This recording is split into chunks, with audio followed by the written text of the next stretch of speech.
कानपुर देहात के पुखराया कस्बा स्थित सिद्धेश्वरी मंदिर में भागवत कथा का आयोजन किया जा रहा है।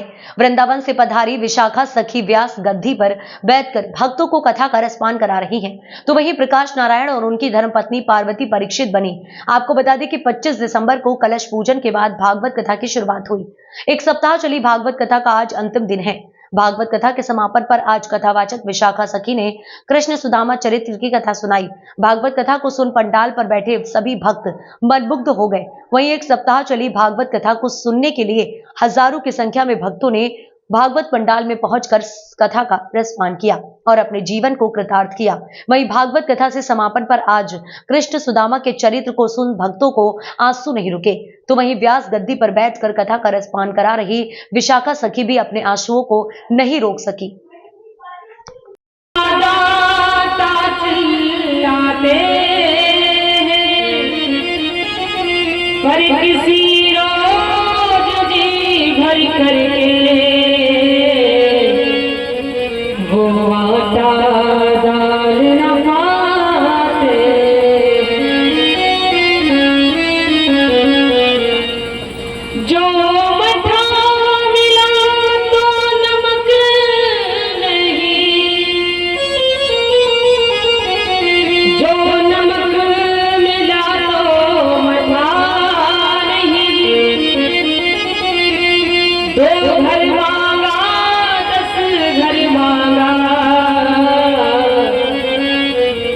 पर लोटा भर आटा मिला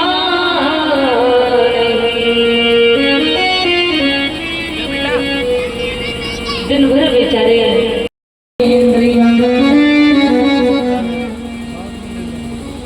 सुदामा नाम के ब्राह्मण है। तो पत्नी थी सुशीला जी, वो थोड़ा निर्धन थी। तो किसी ने कहा, बोला भैया, किसी ने कहा, अरे महाराज, जो पति का धन है वही तो पत्नी का है, और जो पत्नी का धन है वही पति का है। तालियां बजा दो। ये ढेर सारा प्रसाद लाया हुआ। इस दुनिया में कोई प्राणी दुख नहीं मांगता है, सभी सुख मांगते हैं। और आप हो तो कह रही हो मैं दुख है, तो ऐसा क्यों? मेरे पास में दुख होगा मैं तुम्हें याद करूंगी, मेरे पास सुख होगा उस सुख में कहीं तुम्हें श्याम सुंदर भूल न जाए। इसलिए मुझे हे श्याम सुंदर सुख नहीं, मुझे तो दुख चाहिए। शंकर की धुन होने लगी, भगवान का जयकारा लगने लगा। मृदंग संगीरा धुन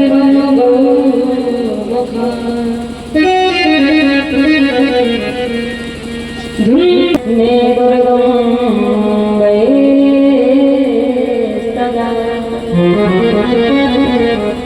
सुंदर।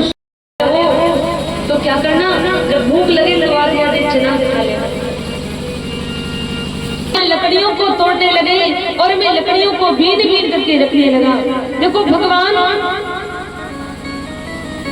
होकर के भी अपने गुरुदेव का सम्मान कर रहे हैं, अपने गुरु की सेवा कर रहे हैं, क्योंकि भगवान ये हम भगवान होकर के आज अपने गुरु की सेवा करने लगे, लकड़ियों को तोड़ने लगे। सुदामा जी कह रहे थे, उसी समय हल्के की बरसात हो रही थी। हल्के सुशीला ने कहा, स्वामी फिर आपका जीवन कैसा है? वो तो भगवान बने बैठे हैं, द्वारकाधीश हैं, जिनके पास कोई कमी नहीं है, लेकिन आपके पास इतनी गरीबी। सुदामा जी कहने लगे, प्रिय हमसे एक भूल हो गई। भूल क्या? सुशीला कहने लगी, स्वामी मैं भूल को बहुत ध्यान से सुनूंगी, आप बताओ। सुदामा जी कहने लगे, प्रिय एक बार हम और हमारे मित्र कन्हैया उज्जैन नगरी में शांति